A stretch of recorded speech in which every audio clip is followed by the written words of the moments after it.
Destiny Barletta. I am the Director of Alumni Connections in Career Education, and I am very glad to welcome a few students and most importantly, Daena Title, who is a member of the class of 1979, which is like basically yesterday, right?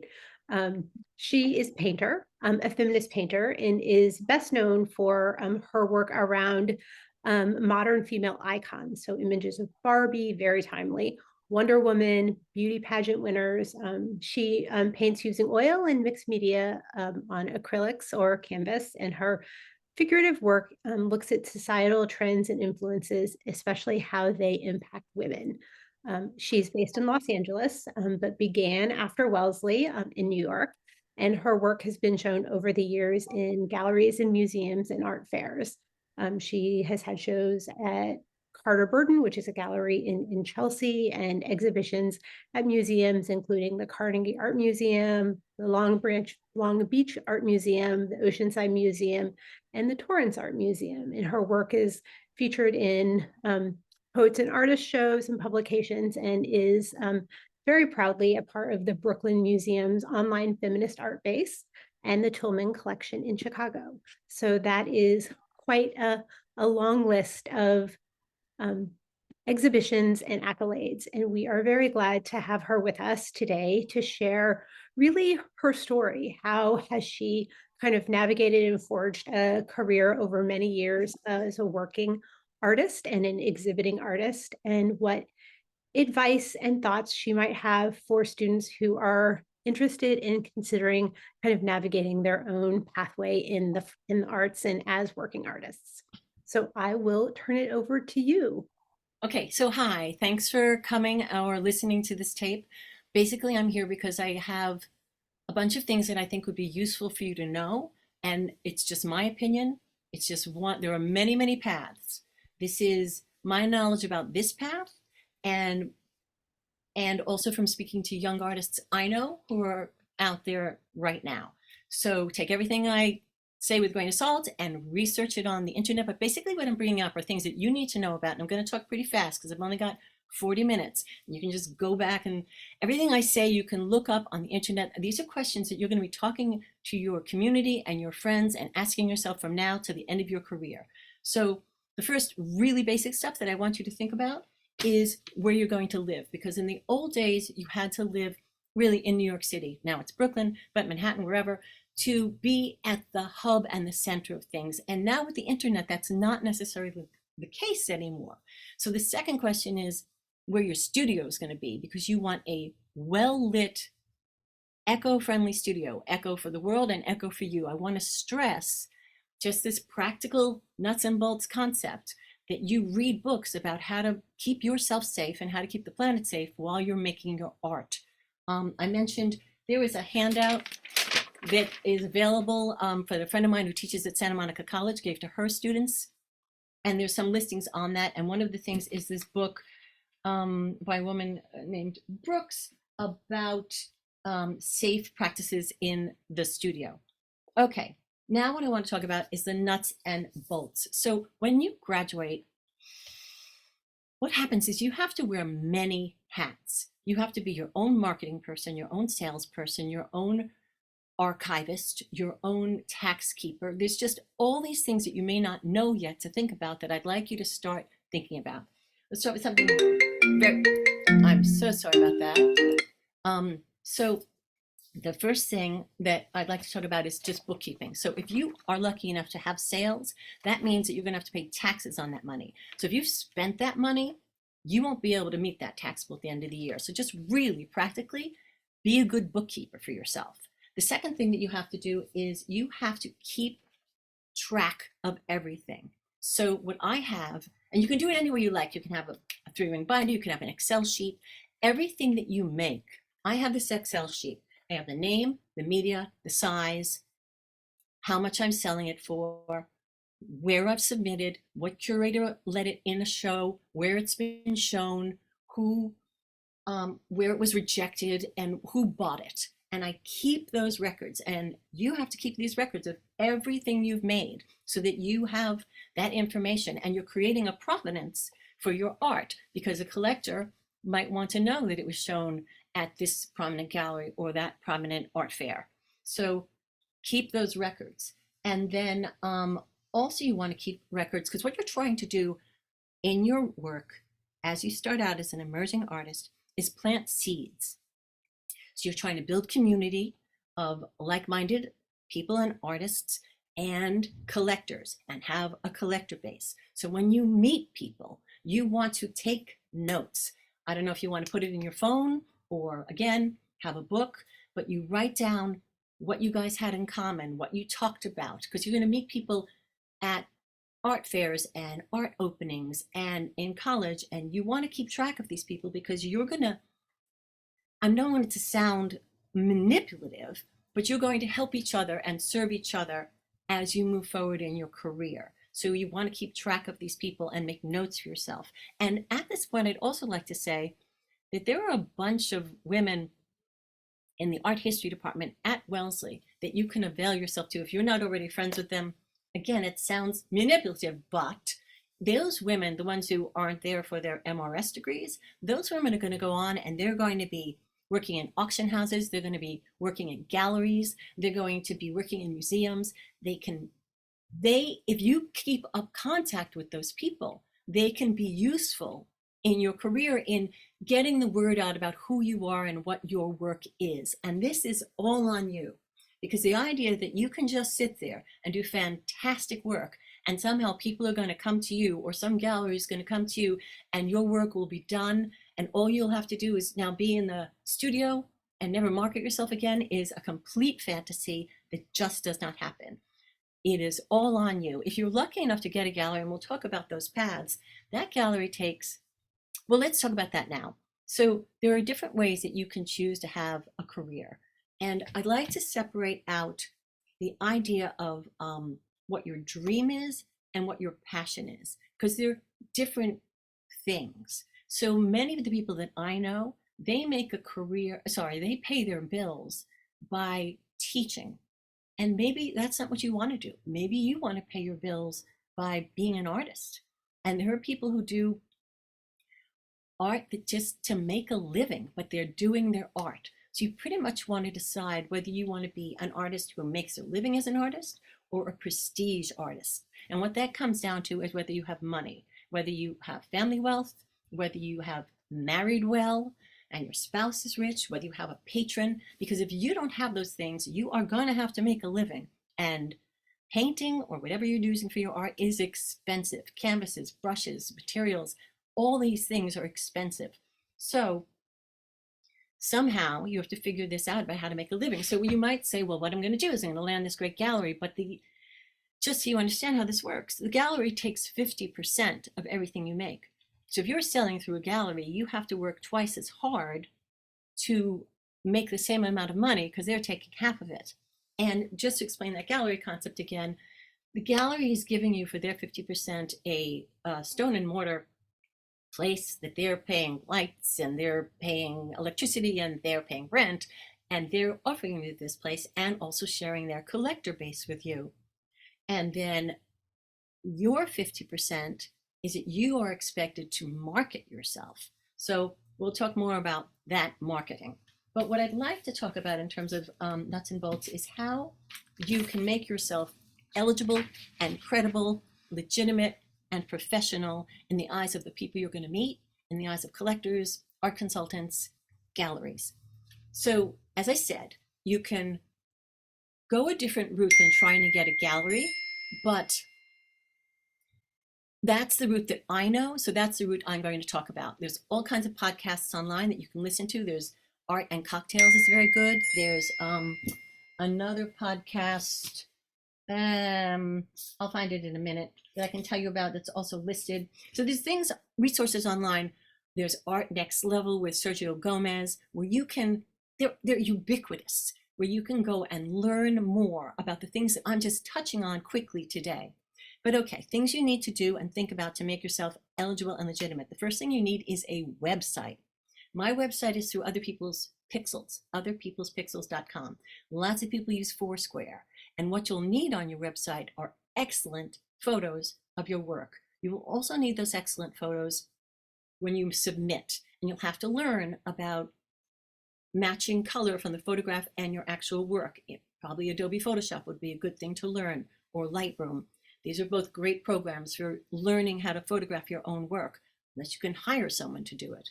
And cropping it and making sure it's the right number of pixels for the different submissions. Anyway, you have these great pictures of your work. They're on your website. How do you arrange your website? So what I recommend in all things that I'm about to talk about is that you check out what other artists you admire, whose careers you want, or other emerging artists or artists you know who are just a little bit ahead of you, how they're doing it online. How are they arranging the website? Are they having just pictures of the work? Are they doing details of the work? Do they have pictures of themselves in the studio? Do they have pictures of the works in installations at shows? What is the balance of those things? And that's something that changes and goes in and out of fashion. So it's something that you want to continually keep up on. But so you need a website. You might also want to have a website that you can sell from. Just a sub note on selling, I also want to mention that there are a lot of scams out there aimed at artists, which you would think, why don't they aim at rich people? But no, they're aiming at artists. So if anyone ever asks you, for example, one scam, and you again can research this online, where they say, I'm going to send you extra money for shipping, that's a scam. So, and the scams are getting better because they're all using AI now. That's a different story. So what you need for your website, you also need to be legitimate a resume. I would suggest having different resumes for different purposes. You want one resume that you're keeping that's just for you, where you compile everything you've ever done and it's there, but you don't necessarily submit that resume. So if you're going to be submitting for a lecture series, you might do one thing, or an art teaching job, you might have a different resume, but specifically a resume of your work. You also need a bio, and there's usually two kinds of bios. There's a short bio that's about one paragraph, and then there's a longer bio where you can expand. So you need those things. Then you need statements. You need a general statement about who you are and your general feeling about your work. Like, so mine's like, oh, I'm a feminist artist and I want to push the envelope and engage a conversation, and I use oil paint and canvas. That's my general statement. Then when there's a specific show or a specific series of work that I've worked on, I will write a specific statement for that. And then you want to keep all these things organized for yourself. I recommend something like Dropbox, where you can have all that stuff at the ready and waiting. So when there's a call or there's a submission, you are right there, and you've got your bio and you've got your statement, you've got your resume, and you've got JPEGs of your work, and you are ready to submit. About submitting, most of these things cost money. And it's initially, when you're starting out, you probably want, as you try and just spread the word out about who you are, to submit to a bunch of things. So you're going to have to budget for that. And one of the things you have to worry about is these things called pay or play. So what happens with pay or play is, well, basically everything you submit to costs money, somewhere from 25 to 75 just to submit. So you want to budget out that monthly amount for yourself. And then there are publications. Once you get into this and you start putting your feelers out, people will hear of you and they'll start sending you emails. And there are some legitimate publications. A really good one to try and get into is like New American Painting. Fantastic. But a bunch of them will send you and say, oh, pay this much money and our catalog, our book goes out to all these galleries and they read it, and they don't. They don't. So you really want to vet that for yourself and not be spending money on books and publications that won't help you. On the other hand, if you're not in these books and publications, you're not planting seeds. So it is definitely a balancing act. Also, in every place where you probably will live, there will be communities that you can join. In Los Angeles is the Los Angeles Art Association is a good starting one. And there's a Southwest Women's, there's watercolor groups, there's all these groups online. It's really helpful because you meet artists and they recommend you to shows, you recommend them to shows, maybe they're curating, maybe you're going to curate something. Because another thing, on this list that is being sent out to you, this is not extraordinarily well organized. You're going to have to look at it, but a couple of these have open calls listed. It's cafe and online jury shows are the ones that I know about. There's others here, and they have open calls that you can submit to. And I've had my work across the country in these different shows just from open submissions online. One thing that helps is if you know who's curating that show, you go and you look up their work, you look up maybe a past show they've curated, and you see what things in your group will appeal to that person, because knowledge is helpful. So it helps if you can do a little research. Similarly, I'll segue to this for a second. When you're trying to find a gallery for yourself, you look at what galleries your peers or the people just above you have. You look at their resumes online, you see what shows they've been to, excuse me one moment, and what galleries they have been to. And then you look them up online and you see if their mission statement matches your work. So if their mission statement is, we deal with Indigenous people and you're not an Indigenous person, please don't waste their time or yours submitting to those people. But if you find somebody who's like emerging artists, yeah, absolutely. So you want to vet out the galleries as much as they want to vet out you. More on being legitimate and credible. What some people will do, and I have them here, is they'll make a business card. A good place to go is moo.com for that. I'll just show you one of mine. Here's my business card. One side is that. Here's my other side.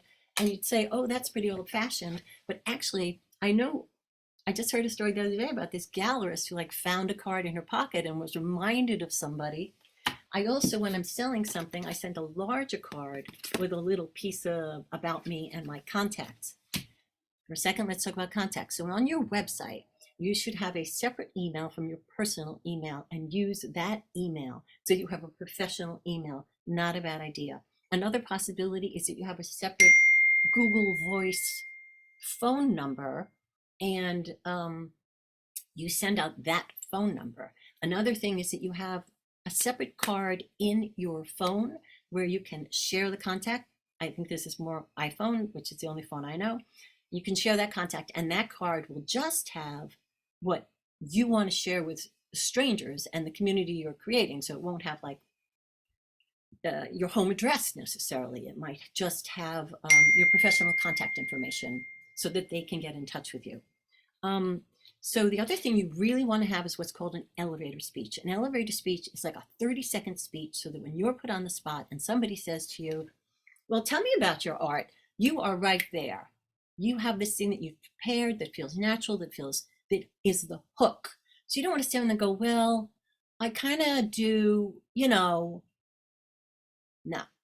You have I am a feminist artist. I've been trying to push the envelope and change the conversation for years. And the way I've done that is I've explored whatever your shtick is, have an elevator speech. One way that people keep in touch with their collector base is they will do targeted emails. It's called a studio update. Maybe you've seen people do these, maybe you haven't. And you can get a whole MailChimp or other place where you keep all these different groups that you will send your emails to. And when you have something to tell your collector base or a show you really want to share, you might send out this well-crafted studio update. The other thing that you're looking for is eventually to have studio visits. And I just wanted to mention that, I'm sorry about this dinging thing. I don't actually know how to make it stop because I'm old. Anyway, studio visits. If you don't have an alarm system at your studio, maybe you could get some sort of panic button. Maybe you can make sure there's a friend nearby, because you're basically inviting strangers, often men, to your space alone. And that is exactly what you want. You want studio visits, but an ounce of prevention is not a bad thing. So just throwing that out there as a mommy artist to tell you about. But the thing I also want to really stress is Instagram. So the thing about Instagram from the young artists that I've spoken to, it's such a game, right? Because you know that there's an algorithm. The algorithm rewards people who do a lot of reels and a lot of stories and have social commentary. But the galleries, the art consultants that I know say that they get 50% of their findings are on Instagram. And artists I know sell 50% of their stuff through Instagram. So the first thing is, if you haven't professionalized your Instagram account, either start another one that's like Daena title artist and just have a whole new page, or go through your Instagram and delete all those pictures of what you had for breakfast or the beautiful sunrise or, your friends carousing and drinking. No, get all that stuff out of there and make this a professional Instagram account. And the way that my friend, who's young and doing very well, and this is something that as Wellesley students, I know you'd be great at. What she does is she goes to, because what you want is for people who are known to like co-sign and follow you, because the gallery doesn't care so much how many followers you have, it cares about the quality of your followers. If someone they think is a good artist is following you, then that's like a cosign that tells them, oh, that artist is worth having my eyes on because this other artist has that. And how this young woman made that happen is she would go to these art shows and she would write a very thoughtful, maybe 5 to 8 sentences commentary about a work she saw there or the piece. And most of these artists curate their own Instagram accounts. So she tags them and they read it. And if they like it, they repost it, or maybe they thank her, or maybe they contact her. And you do enough of this and you start to have a base of artists who are just a little bit ahead of you, who will then think of you, and also that the gallery will see are interested in you. And that's how you use Instagram to get a gallery interested in you. And eventually you have this conversation and then eventually say, I have some work that I think fits in with your mission statement. I'd really like to talk to you about art. Can we arrange a studio visit? That's one way to get your foot in the door. Obviously, you can also send cold emails to a gallery where you say the same thing. And if you do that, it might be wise to create a PDF of your work, your resume, your bio, your statement, in whatever order you feel is right. Because when you send a blank email like that and you just have links and they have to click on all these links or all these attachments, it takes up more of their time. So you want to make it as easy as possible for them. And if you do get in a show, you want to publicize that as much as you can, Facebook, Instagram, whatever you've got going on, and show the gallerists that you are on it and that you are trying to get your people to know about it and know about them, because that sort of gratitude and marketing goes both ways. So you want to help them out as much as you hope they're going to help you out. So there's a lot of that going on. More things I want to tell you about. How much more time do I have, Destiny? Where are we? Yes. Okay, Yep, Destiny. yep, I'm here. How much We more have, time? oh, you probably have like 15 or 20 more minutes. Great. Okay, so then what I want to talk about is building a resume. So another way to make yourself credible in the so another thing to make yourself credible is to apply for and get grants, residencies, and fellowships. So there are certain, and also to continue your arts education and get a BFA from a place that has a great reputation, such as, like, say, RISD or Yale. I have people who do artists I know who apply for residencies and do one a year because it, again, tells the gallery that you're important. If Oxbow or Cranbrook or any of those places thinks you're good enough for a residency, they think you're good enough. It's a signifier, and you're just looking for as many signifiers as you can, especially coming out of Wellesley, which, I don't know, maybe I'm wrong, but I don't know if the art world is, jumping at the door of Wellesley studio artists. I don't know that we have that reputation yet. Maybe you do. That'd be great, but I don't know. So so you want to apply for these prestigious residencies and fellowships and grants and contests and publications, as I mentioned previously. And you also want to, and I touched upon this, do online workshops and further schooling in that way, because that can also help you and in some cases look good on your resume as well. And of course, you want to build your resume by applying to those open calls that I spoke about. And sometimes those open calls have, they're asking for art proposals, and you can curate that. You can get these friends that you've just created. It's, your fellow studio people at school, and these people that you're building relationships with as you're planting these seeds and building your community. And you can curate a show, and that is a way to get your art seen as well. You can send in this art proposal about that includes you and your friends. Okay, so um, I'm hoping you all have questions, but that is the nuts and bolts stuff that I wanted to run by you. Um, Now, what I want to talk about is some just soulful stuff that I found as an artist over the years that I hope will be helpful. First, let's talk the feminist route. If you haven't heard of the Guerrilla Girls, they're a group of women who started in the 80s pointing out the inherent strength of the patriarchy, whatever, sexism of the art market and art world. So there are more men, and excuse me for being binary, but there are more men in positions of power in museums, collectors, um, auction houses, and male artists command so much higher prices in these places than female artists. Even the great female artists are, it's like the great female artists are here, and then the mediocre, okay, men are here in terms of prices, because the men are, up here, astronomical. So being female can be a strike against you.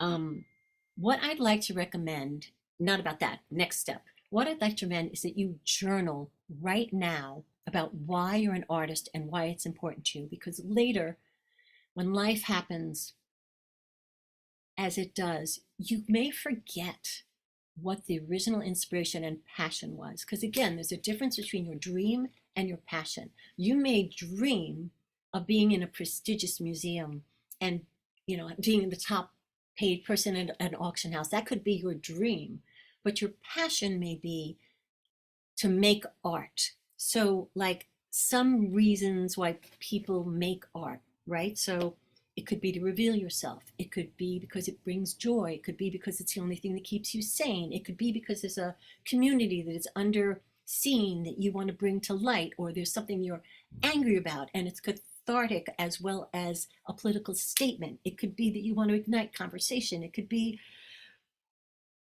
a formalist exploration. But whatever it is for you, I highly recommend that you journal about it now. And actually, I want to go back and say something for previous thing about nuts and bolts. If you're trying, when I am painting a painting, I keep notes of two kinds. I keep notes of the colors I'm using. I keep notes of any new techniques I've used, like did I spray it this time and block off that and then do this layer? Because 5 years from now, I look back on that painting, it's great, and I have no idea, no idea how I did that. So take copious notes, keep a file cabinet. I have a folder for each painting and put that stuff in there. And also, what's good to put in there is what you were feeling when you were painting it. That'll really help you write your statement later. And that'll change sometimes as you're working on a piece. So I might like suddenly use orange and I'll go, I'm using this orange because it shows the anger of the whatever. And then that might shift into, oh, I'm using the orange because it's sunset, whatever. But if you write these things down, it's really helpful when you're doing your statements later and talking to, when someone comes for a studio visit, you can pull out those notes of something you may not recall what you were feeling or doing and remember it. And they love to hear the stories behind the work because narrative is the door in that lets people understand, appreciate, and be moved by your art. So any of these things you're thinking of and remembering, they're just great things to say, either formally or content-wise, when people are visiting your studio or asking about your art or when it's hanging in the gallery. Okay, so the other thing I wanted to talk about is collaborating. So self-knowledge is a very strong thing because the hardest thing to do is to collaborate, and you are collaborating with the hardest person you'll ever collaborate with, which is yourself. And the more you can understand that your ups and downs are normal, the normal stream of creation, and not imposter syndrome and not a fault on your part, it's just the process. I've done enough series that I know that after I've worked up to a series and had a show in a gallery, after that, there's a lull where I think, oh, I'm never going to have more, where I'm never going to have another obsession. And there's always another thing because you're an artist. There's always another thing. But allow yourself those lulls. Allow yourself the moments when you lose the studio and you're like, I'm a genius, or the next time is I can't paint at all. That's normal.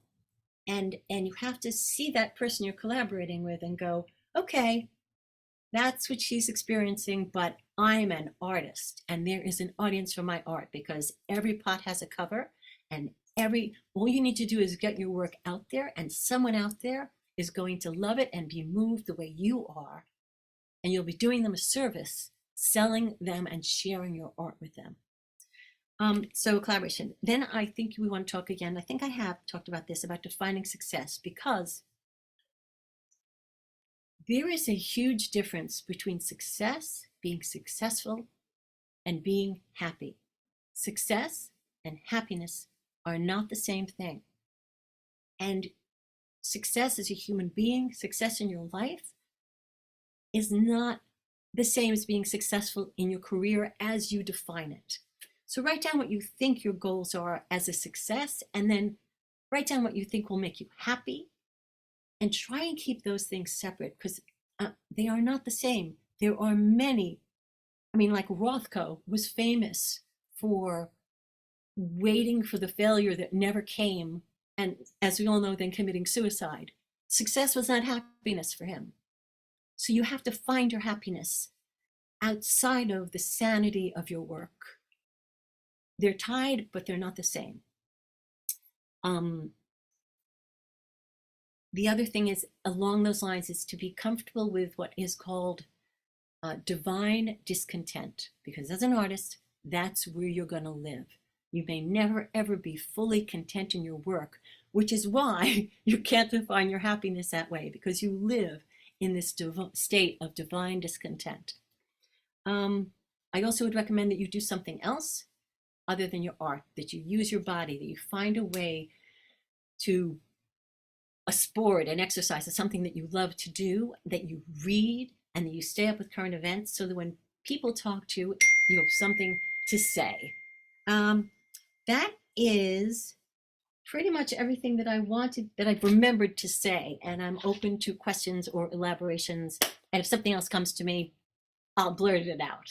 I hope that was helpful. And as I say, these are the things that you will be talking to your friends about from now till whenever, about the best way to market yourself, the best way to sell yourself, how to make a living, how to have an echo studio, etc. So that's my spiel. Thank you. Thank you. Um, if either of the students have questions, I certainly want to be open to that. And if either of you feel like you want to, you're welcome to, share with Dana a little bit about your kind of where you are in terms of your path as an artist. But I had a question that we can lead with, which is, can you kind of reflect back a bit on what you think were the benefits and then also maybe the challenges of your Wellesley experience and a liberal arts foundation for your career as a visual artist? Okay, well, of course, my career started before the internet and before, so it's a very different situation than when I started. That said, I, for better or worse, was an art history major and a theater studies major, and I have a bit of a checkered past, and I was an actress for a while and then a screenwriter, and then realized what I really wanted to do was go back to the art that I was doing when I was in high school, and have been painting and doing all that for 25 years. So my art history education has been phenomenal. Wellesley's art history department then, probably still now, I'm not on top of it, was magnificent. And I felt that studying history of art and understanding the trends of art, the socioeconomic reasons for those trends, was extraordinarily helpful to me. And the other things I said, as I said before, to constantly educate yourself is to enrich your art. So that's pretty much that. I think I've answered your question. What are your thoughts about, so, in your artistic travels, you must have, really, especially during exhibitions and, in community with other artists, really engage with people who did fine arts degrees without that kind of liberal arts component or without a different kind of educational component. And if you think about, how your kind of foundational journey was different in terms of an experience like Wellesley versus starting off at RISD or Savannah Art and Design or some, kind of more kind of traditional art school. Do you have a thought about how that's impacted your kind of journey as an artist? Well, I think that, as I alluded to earlier, it is very helpful if you're coming out of Wellesley to get certain credentials, such as because I don't know that Wellesley is going to stand up to these galleries as that. I think Wellesley education is fabulous. I think it makes you a better person to have had that education. However, to sell yourself to a gallery, you're going to need more than a Wellesley studio art degree. So um, you may be as good an artist as the next person, but the quality of your art is only, I mean, luck rewards the prepared and marketed artist, right? So you want to work as hard as you can, you want to make as much art as you can, and you want to do it when you're young, coming out before you have obligations. Because let me tell you that there is an inverse proportion to the amount of housework and childcare you do and who has the greater income. And that cuts into your art. So now you may not need more, you may think you're ready, but working towards a good portfolio that you can then approach these galleries with is a good idea. And going on these residencies or going for further education in art, it's, if you can afford it, if you have the time, it's not a bad idea to do that as well. I'm not saying that you need it. I'm saying that galleries like to see it. So there's a lot of artists who walk around and say, "Well, I'm a self-taught artist," and and that's fine. But and you can just come out and take private lessons and put that on your resume. And that's also, there is no one path. So this is what young people, or some young people, are doing, and it helps them skip stone to the next level faster. But it's really what's going to feed you as an artist. And I don't want to make it sound like it's all, oh, let's be commercial and try and get ahead. But you have to make a living and find a way to also keep yourself happy and working. So it's a balancing act. So these are just some tricks, right? And that could be a trick that you do, is that you advance yourself by getting a BFA somewhere. But if it's not going to make you happy, don't do it.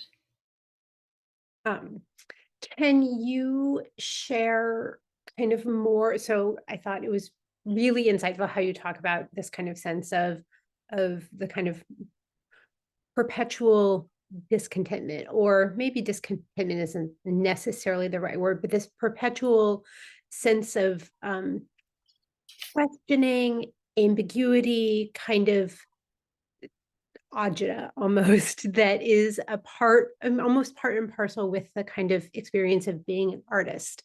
Um, Holding that, and then this idea of like happiness. How Hmm. have you come to kind of balance those in, it's interesting, because we were talking about this as this kind of career conversation, and of course it is, but as with um, any other professional vocation, we quickly understand that who we are in our professional lives is not, you can't just unzip that part and put it over here, and all of the other parts of your identity are this separate thing, and they divide and then come back together at will, right? That's not how we live our lives. So how have you come to kind of hold this sense of this kind of continual questioning and kind of frisson that comes from engaging in the world with a kind of artistic mind and sight, with this kind of longing for happiness, however we define that? I know that's a very big question. Well, obviously, this is going to vary for Every everybody. person, yeah. Um, and the artistic temperament is such that I think it's a little different when you try to divide it out, because most artists, I guess it sounds whatever it sounds like, but most artists feel on a very deep level and respond on a very deep level and are sort of empaths and sensitive. So you may already not be the kind of person who wakes up happy every morning anyway. And so the concept of happiness may not be exactly. You may actually be happiest when you're working. There's this thing called the golden blind spot. And the golden blind spot is that when you're involved in something, you are so involved in it that you don't allow thought and questioning to come up, that you just have your eye on this. Because first you work with your guts and then you think.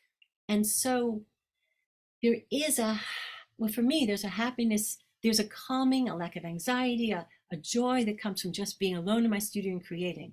That is completely different from then making a living or what do you do with all that stuff that you've just created. Um, and I mean, here's a little story that is related but unrelated. I don't know if you've heard the story about Lee Krasner. She was, am I right? She was the one who was married to Jackson Pollock, wasn't she? Okay, so she goes into her studio one morning. She looks at all the art that she's got all around her, and she has a fit. She hates all of it. She thinks she's such a failure. She rips it all up into shreds, leaves the studio, and she realizes she's done this horrible thing because she was so unhappy and so self-destructive. And she stays away and stays away and stays away. And finally, she realizes she has to go back to the studio and face what she's done. And she walks in and she looks at all of the torn pieces on the floor and she goes, huh. And that's how she got the inspiration for the work that she is most famous for, most known for, which are those canvases that sort of torn parts to them. So I guess what I'm saying is that even out of your unhappiness as an artist, your unhappiness with the process, can come creation. So being, but I just didn't want you to think that, there's these cliches about the unhappy artist. There's lots of happy artists. Matisse was very happy. There's lots of people out there who are just joyous and giving back and happy to be giving back and sharing with their peers. But for me, the time that worked the best for me in my work was when I had children, because when I had something else that I absolutely had to focus on that also gave me happiness, I was able to go in the studio and be unhappy because I had a period of time that was very constricted, and I worked really hard during that time, was very unhappy, and then I would leave, or happy, depending, and go and have a meal with my children and my husband and have family time. And I had these two completely separate parts of my life, and one was dependable and one was the unknown morass that is art. And that was a very joyous breakdown for me, which is why I'm saying do something else. Find something else that is dependable and makes you feel good. Because the art, even when the success won't necessarily make you feel good, and the process certainly won't make you feel good forever either. I hope I'm answering your question. Leanne, go ahead and share your question. Hi. So thank you for sharing your journey and like being an artist. They're very insightful. And I sort of have a question about sustaining art making and also creating a career in art while working in like a full-time job that's probably not art related. So I know you talked about like how some artists teach and use other ways to sustain a living. Do you have any advices for students who graduate and take a full-time job that's not related to art but still wants to sort of keep their art making and artists career as an artist as a part-time thing? Yeah, I mean, you will obviously have more constricted time than someone who doesn't have to do that, and less energy. So you will have to really, what's great is if you can pick a job that at the end of the day you're not exhausted, so that you have time perhaps to work at night in the studio, and then you invest in some good lights and you save the time on the weekends. You work out, I think you'd have to be very organized, that you carve out time on the weekends where you can work for at least 4 hours, 6 hours a day and really get something done. So that maybe during the week, you carve out the time when you do your chores and you see your friends, so that you can make those weekends, those artwork hours sacrosanct to yourself. That is the best thing, is to just make sure that you choose a job that doesn't exhaust you. That's really the best thing I can say. Because if you're choosing a job, you know, where you're meeting people who might collect art or be interested in art, or even if you're in sales and you're learning how to talk to people and sell something, those skills can help you as an artist as well, because you have to find a way to softly sell to people. So it's a tough thing to do, particularly when you will see that your peers who don't have to do this are just making so much product. Maybe the thing to do would be to also work on small things that you can then sell or make prints of. There's places like Saatchi.org. Saatchi, of course, is being a big hoo-ha gallery, but they also have an online selling thing that you can go and put your art on, and they will make prints of it. And if you can, or on Etsy, and maybe you can start to get a second income source from these smaller things that you're making, and then have enough of an income source eventually that you can give up the job or work part-time. But there is no silver bullet, and it's really just a question of organizing what time and energy you have to do the best you can. Um, Erin? Thank you. Sorry, can I ask like a Yeah. follow-up question Yeah. to that? And you said that it's might be a good idea to start like a second income and maybe sort of quit that full-time job. What's your sort of take on sort of working in like a separate industry for a while and then pursuing an MFA after having some sort of art making while working that job, and then using that to apply to an MFA and sort of transition to a more professional artist career? I think that many people go that path, and I think that everyone understands that people have to support themselves. And so the path that I told you about, where you is more for the privileged, right? But any there's all kinds of artists who are successful who have gone from one job to an art career. Midlife transitions, I mean, it can happen at any point. So you don't have to do that trajectory. But what's good is to just always keep your hand in if you can, so that what you care about is happening. So if you are working this full-time job, that just you find some time to maybe go to art shows or continue doing some work on the side. But there's no problem with taking a different job for a while and making some money so that you can eventually do more art. No problem with that. Yeah, thank you, Dana. That was very helpful. And yeah, I'll leave the room for other people's questions. Erin? Hello. Hi, Deanna. My name is Erin Howard. I'm a first year.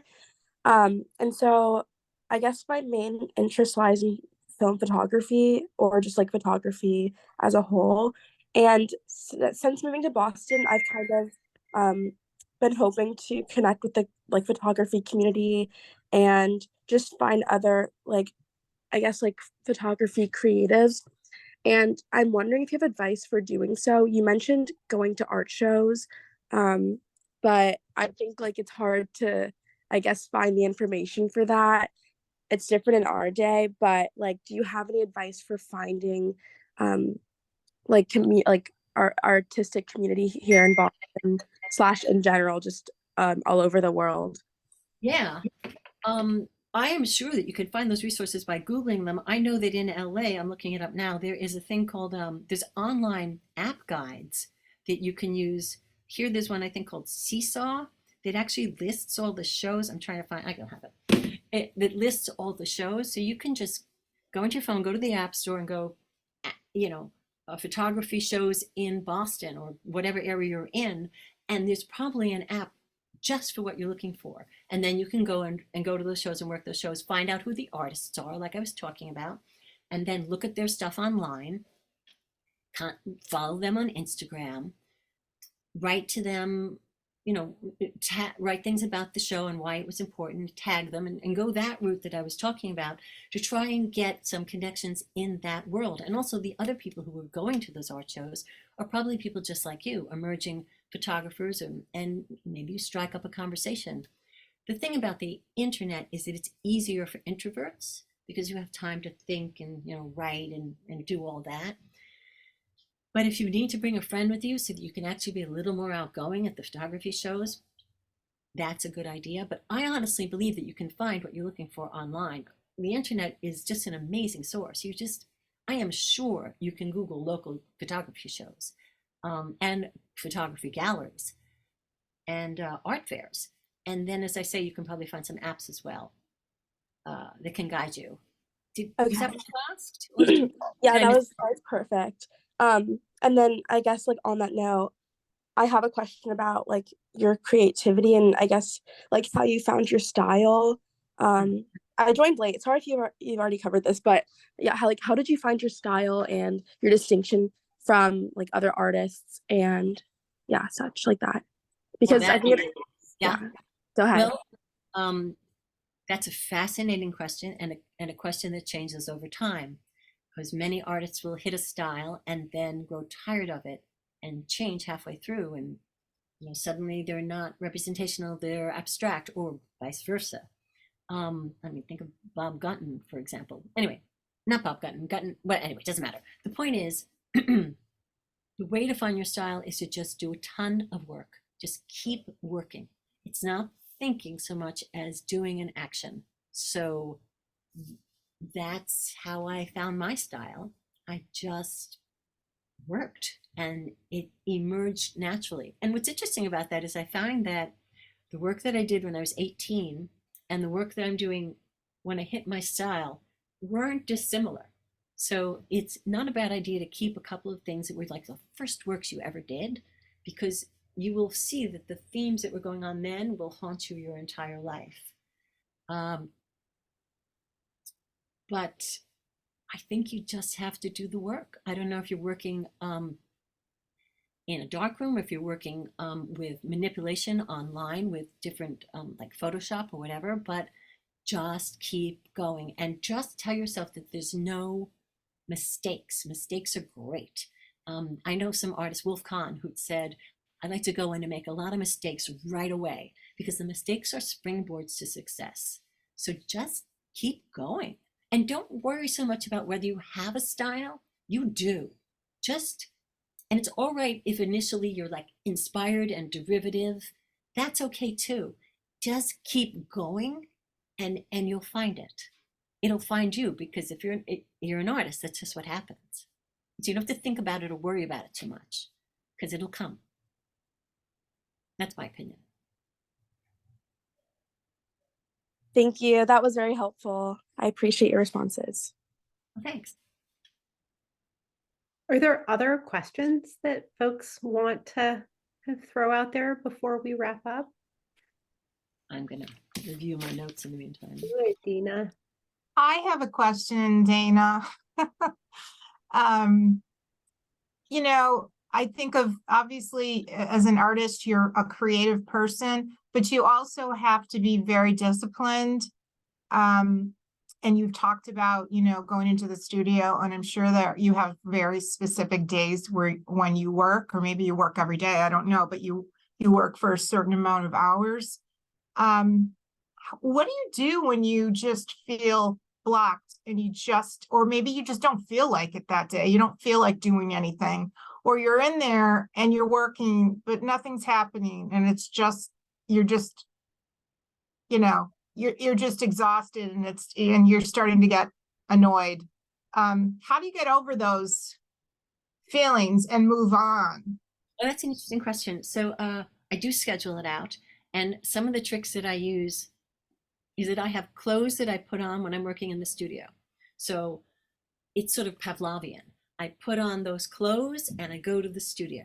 And the trick is, if you're blocked, you just show up. Just show up. And even if you're sitting there in your studio looking through art books and not working, or, I mean, you don't want to be scrolling through your phone, but you set limits for yourself and you just make sure that you're in the studio for those hours. And if this thing isn't working, you give yourself something else to do and you just show up. That's the key. Because it's not a job where someone's going to fire you. So you just have to treat yourself like your own employer. This is what I mean about wearing all these different hats and being a little schizophrenic. That's what's most important. And if it's not working, there's different tricks. You can take the piece and put it upside down. You can take the piece and look at it in a mirror. These are help. You can take the piece and look at it in a different room of the house. You can invite someone in who's a friend of yours for a critique and discuss it. And you can also look stuff up online. These are really helpful things. Or as I say, start the piece again on a piece of paper, on a different, trace it and look at it. Oh, another good thing, I love to do this. You take a picture of the work and you look at it on screen, you put it in Adobe and you change the colors so that it's black and white. So all you're seeing are the values. Because sometimes what's wrong is not the colors, it's the values, and you're not understanding that the composition and the tensions aren't working properly because your values just aren't strong enough. So maybe you're not seeing it that way. So taking a photograph of it and looking it on your phone and going into the edit on your phone and just editing it on your phone, the picture. I love doing this. So you make this section orange and that section this, and maybe you draw this line and you go, yeah, that might work. Those are ways to get yourself off of the canvas that's in front of you and allow yourself to find other ways in. I know that like de Kooning famously just sat there for hours and just stared at his work. Hector Leonardi, same thing. People need to just spend time looking at it. Anyway, that's what I do when I'm blocked and what other artists I know do when they're blocked. That's super helpful. Thank you. I get blocked all the time. There's another group, if you happen to be a figurative artist, there's another group that's very helpful called poetsartists.com that's run by Didi Menendez. And if you're a realist or figurative artist, it's an excellent organization. She's always getting people into art fairs and publications and has a nice collector base. But there's a number of places like that. And as I say, as you start to plant these seeds through Instagram, through the shows you go to, through the art collectors, through the people you meet, through the other Wellesley students in the other departments, you will start to plant these seeds and they keep records about it and send them studio updates. Anyway, it's you are the business. You are your own business. Thank you so much. This has been a really interesting conversation. And Erin, did you have another question? I don't want to miss if you have another question. Yeah, I can ask like one more actually. Like, as an artist, like what kind of legacy do you want to leave behind? What kind of what? A beautiful question. What kind of legacy do you want to leave behind? Or what legacy do you think you've been leaving behind along the way? Or what legacy have I been leaving behind along the way? Is that what you said? Yeah, that and like what legacy as a whole, like holistically, do you want to leave behind? Okay. Well, first of all, it's a fascinating question, and I turned it around to you, of course, because I think what's of value there is that you're thinking about your legacy and what you want to leave behind and how you want to contribute. And I think it's vital that you answer those questions for yourself because you're thinking about it. And I think it's a great way to think. So that's that.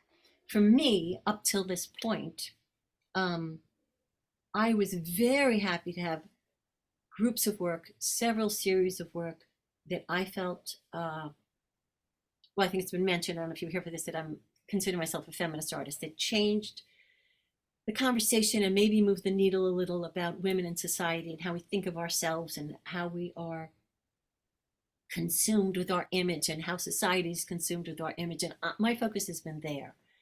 But I am, and so that is my legacy. And what's extraordinarily cool is that I, for example, in my last series made, and in my one before that about the Barbies, made a YouTube video. And in the YouTube video, which is online, I show the art, I talk about each of the paintings, and I talk about what inspired the paintings, which was the Kavanaugh hearings, where God, makes me so angry. The Kavanaugh hearings in which he was accused of, and nonetheless, he and Clarence Thomas both sitting on the Supreme Court now, even though they've been accused by, all right, I didn't want to get all political, but the point is, I found that very cathartic and helpful, but I now feel that what's going on in the world and with Roe v. Wade being turned over, and that my work of my feminist work that I've been working on for the last 40 years, I feel very sorrowful and desolate about things going back, and that all my work doesn't seem to be helping. Now, on the other hand, there's almost 3,000 people who have watched my video online, and you do not know as an artist who is responding, who is being moved. You'll never know what your true legacy is, because once you put it up on the internet,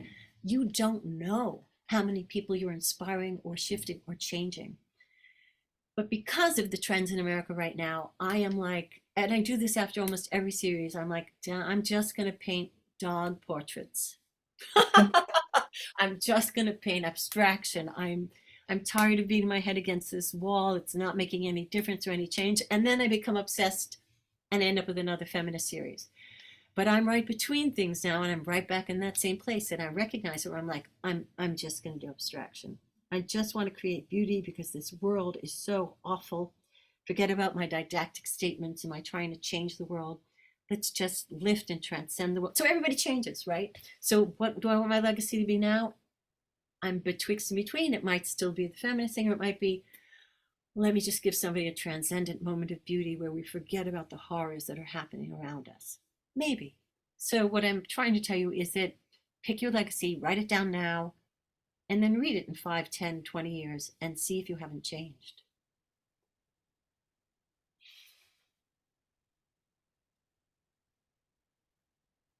Thank you. I appreciate it again. Welcome. Excellent. Thank you so much again. We really appreciate your time and your insight. You certainly have had a lot of experience that I think is really valuable to students as they begin to think about pathways as artists. And we are so grateful for your time and your insight and your honesty. Thank you. I am hopeful that even if you get into parts of these and go look at it more online and learn about some of these things, it'll help you with your careers. That's my hope. Yeah. So good luck. Go make art.